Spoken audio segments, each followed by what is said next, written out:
This is Jonathan Mickles with the Strategic Multifamily Investing Podcast, and I have with me today Trevor. How's it going, Trevor? Everything is well, my brother. How you doing, Jonathan? I'm doing good, man. Doing good. Now we connected back in May. I say reconnected because you were someone who was in my connections. That's something about LinkedIn. If you've got connections, you probably should reach out to them. Right. I did, and Thank you for reaching out. I appreciate that. absolutely. I don't even remember how we initially connected, which is cool. But Mhm. we've had such a great conversation so far. Yep. So Mhm. introduce yourself, tell the people who you are, a little bit about yourself. All right. A little bit about myself. My name is Trevor Finn, and I'm originally from New York, Harlem, but also Brooklyn. So I'm representing New York right now. Happily married to my sexy wife, and we have four adult children.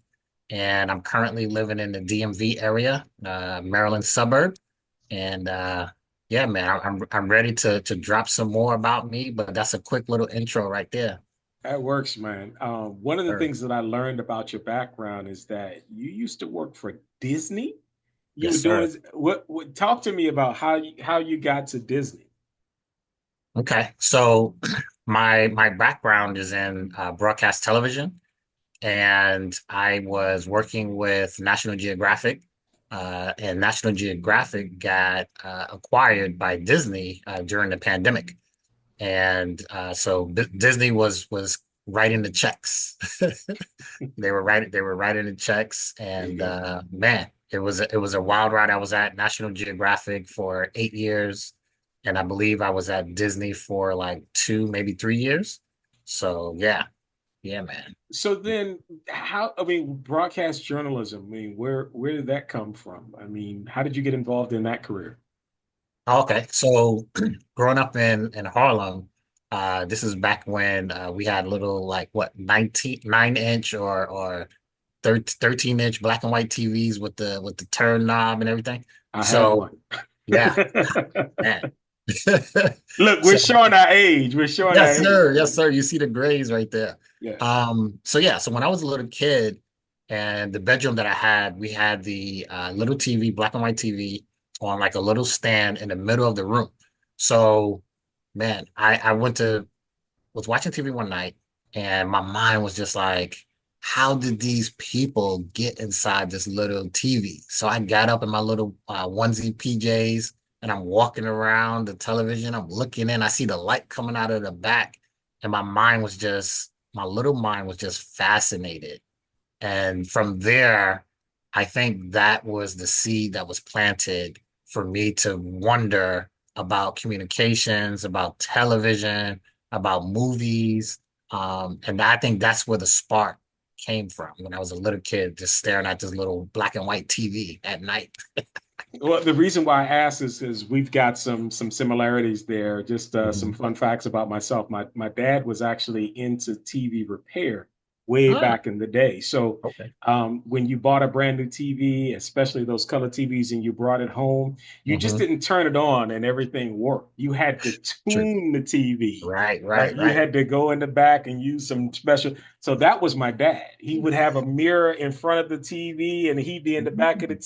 TV and tuning everything. Wow. And he was very good at it. He was Wow. the original tech, if you will, in our family. I mean, Yeah. a lot of Okay.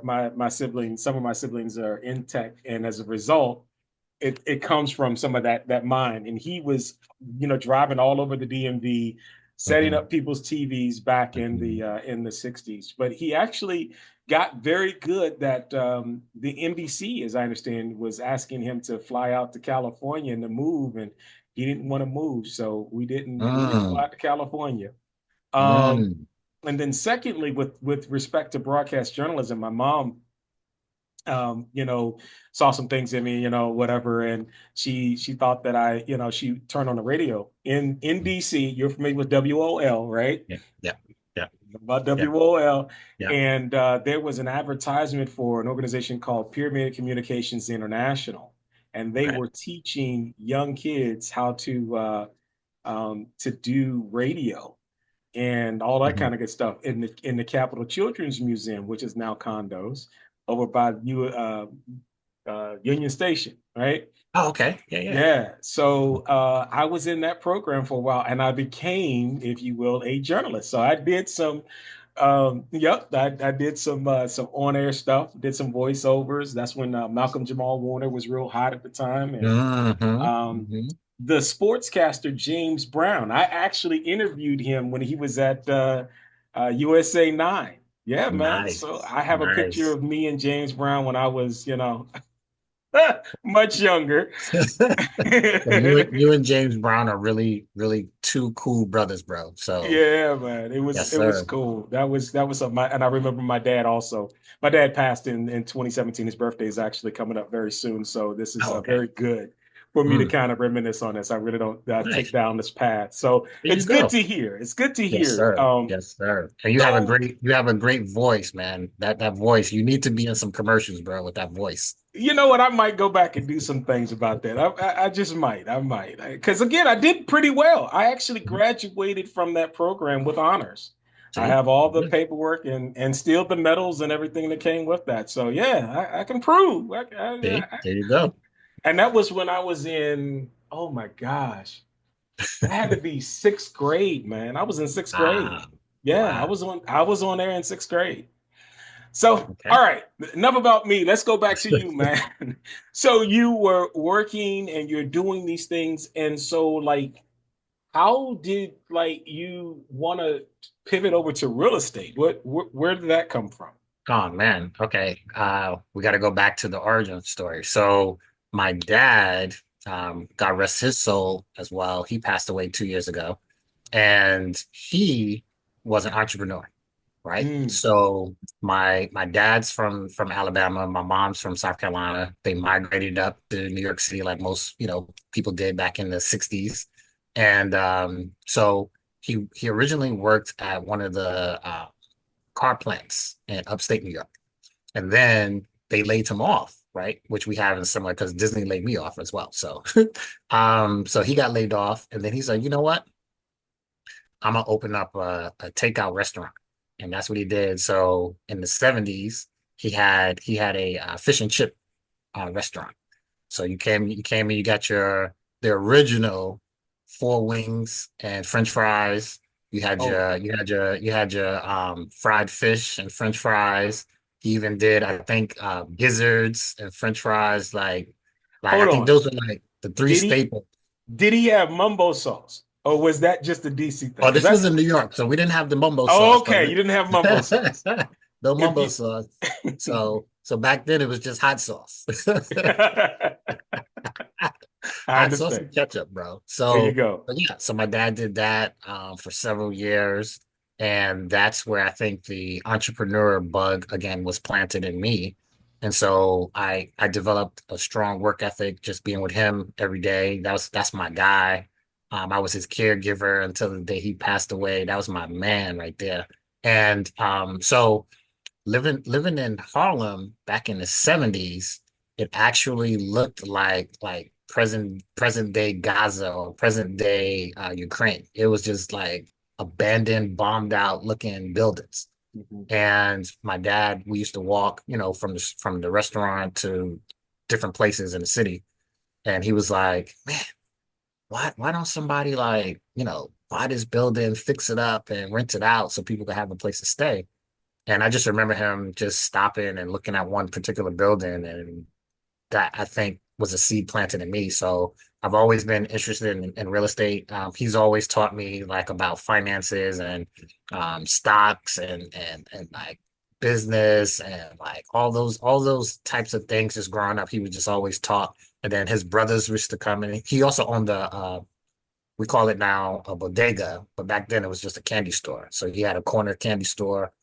He had the restaurant or the takeout shop, and his brothers used to come and they used to just tell crazy stories. And I was just sitting there listening. I grew up with a bunch of adults. You know what I mean? So I learned a lot just by listening. And I think that's where all the seeds were planted. And that's how my focus was always broadcast television, but I always had an eye on real estate. And then now it's like now that Disney laid me off, then I was like, okay, I have to put my energy and my focus into real estate, and let's see where it goes. Man, every end is a beginning, and Yes, sir. I I've noticed your hustle, and I was like, okay, I gotta talk to this guy online. This is really Mm. good. So, where did you land? What are you doing right now in real estate in general? So God is good. And um I always thought like in real estate, I was, maybe I wholesale.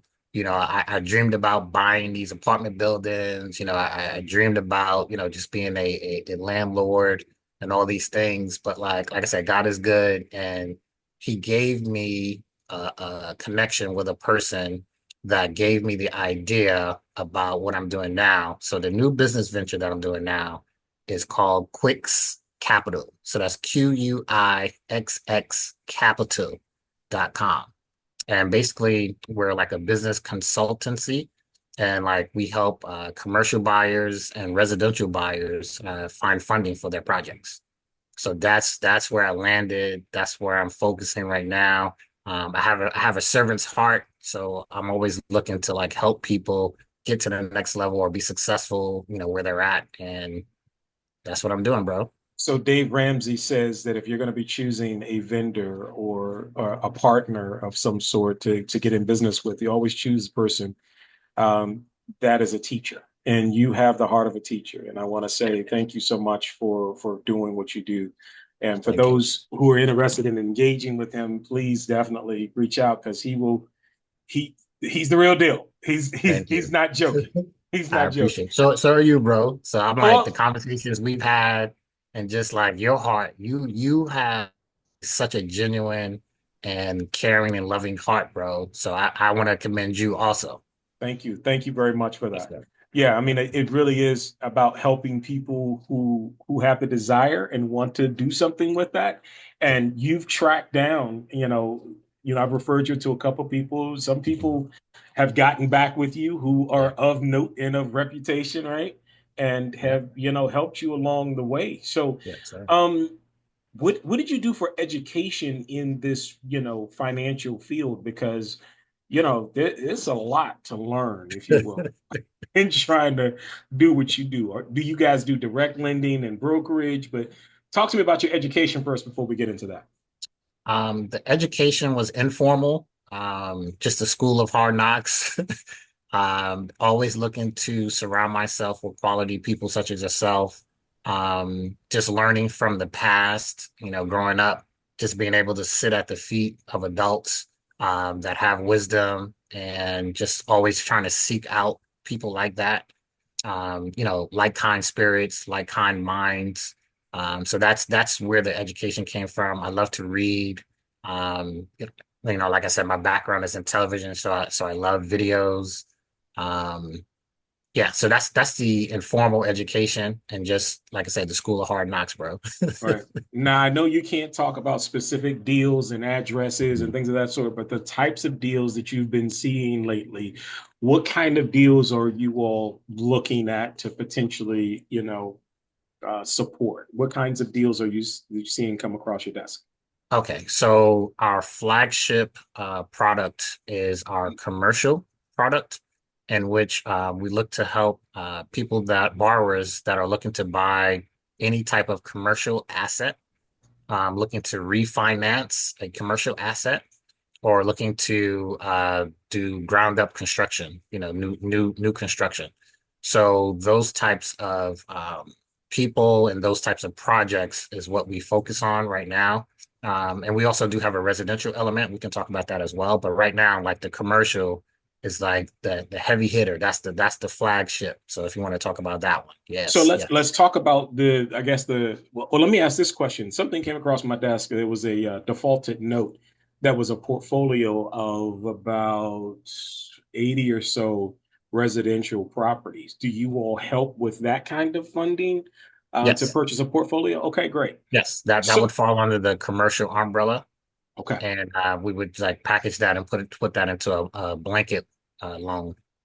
Yeah, I'm not sure what the status is of this. We'll talk about that once we get off this call. But what Okay. is it that you're looking for in someone who's coming to get, qualified? What kinds of things are make a good person who's going to purchase?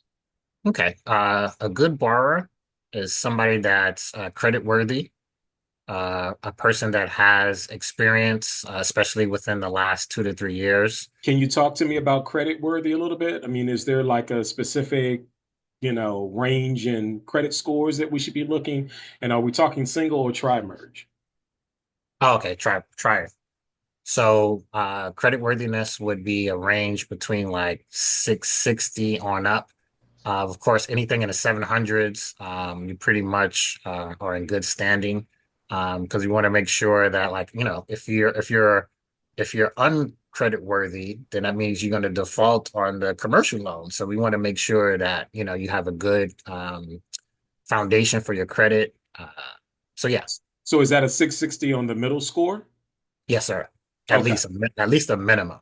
You know A what I mean? minimum of 660 on your middle score. And when we talk Yeah, about the middle score, you got three credit bureaus, right? TransUnion, Equifax, and Experian. If you line them up from lowest to highest, the one that's in the middle is the middle score. That is the score that needs to be at least 660 or more. yep, And yep. you said within the last 3 years. What about the last 3 years? Should this Yeah. borrow?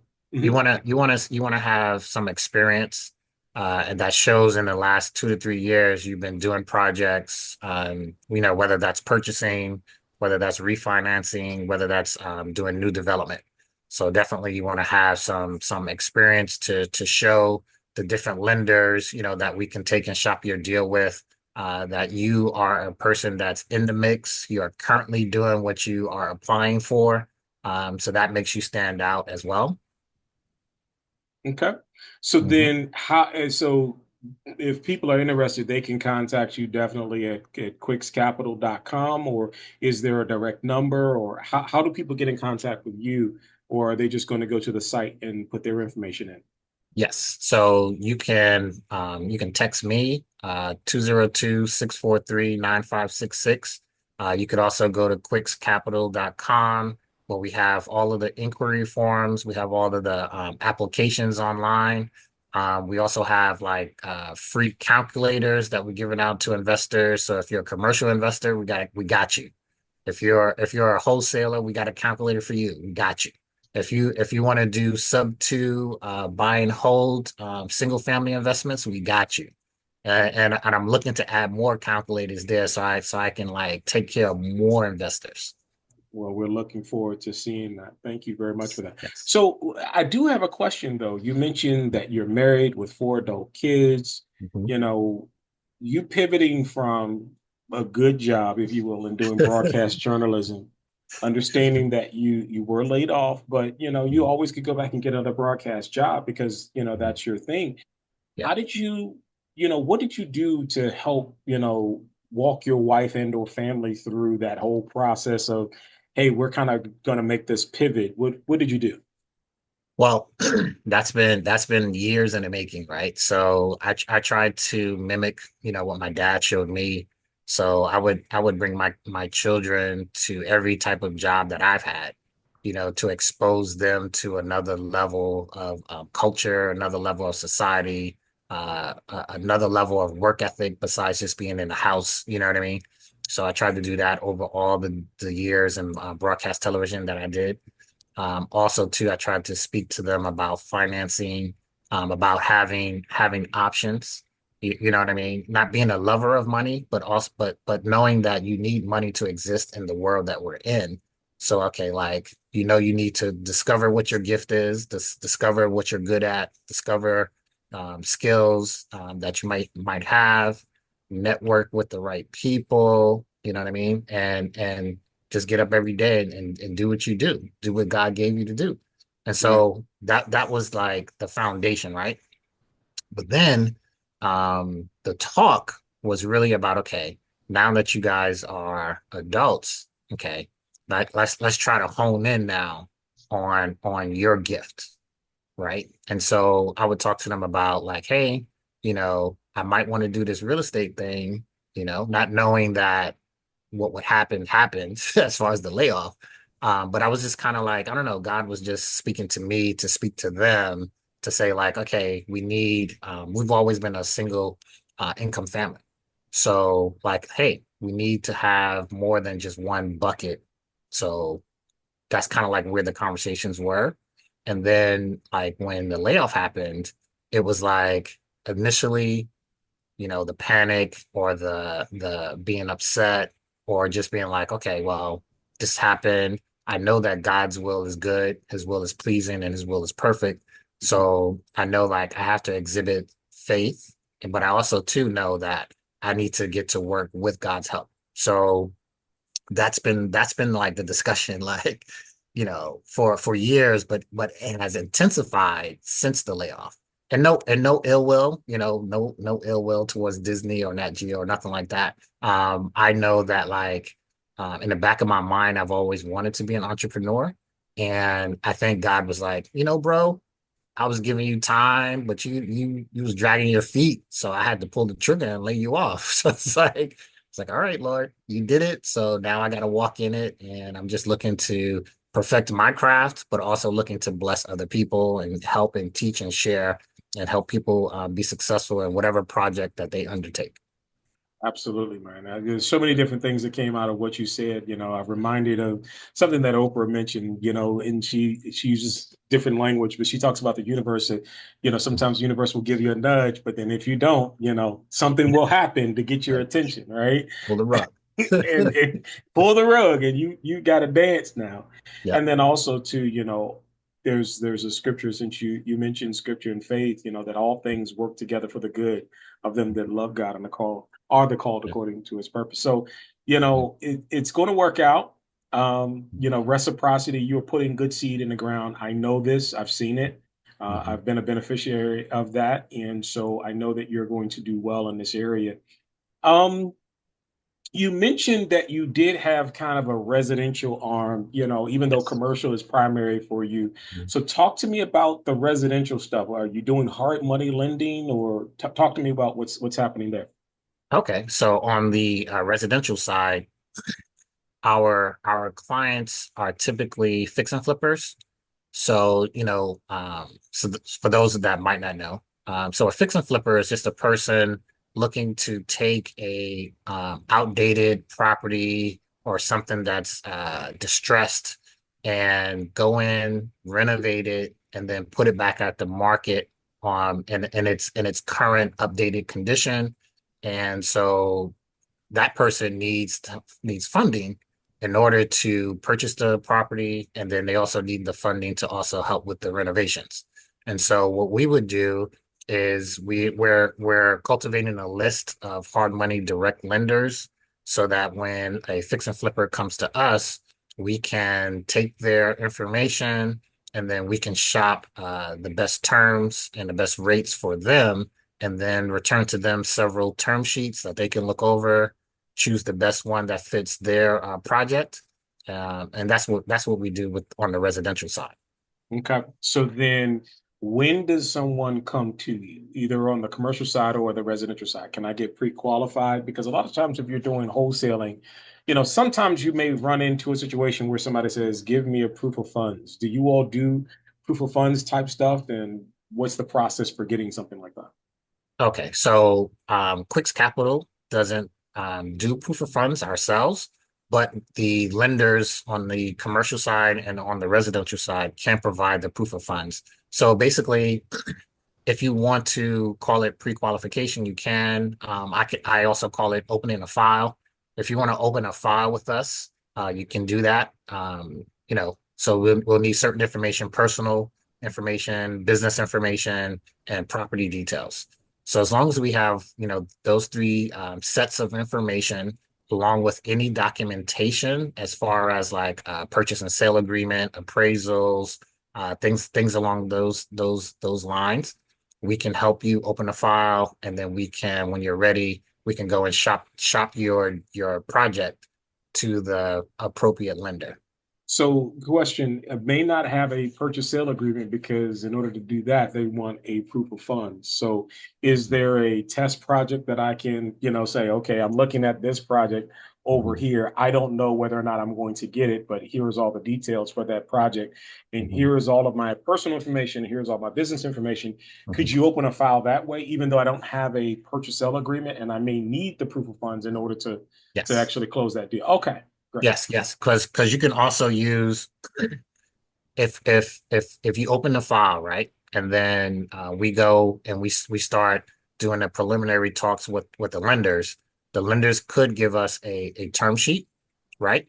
And you can use that term sheet and use that instead of a proof of funds because now you'll have a lender saying that, hey, we looked at this project and we are able to give X amount of dollars towards this project. So that can represent the same as a proof of funds.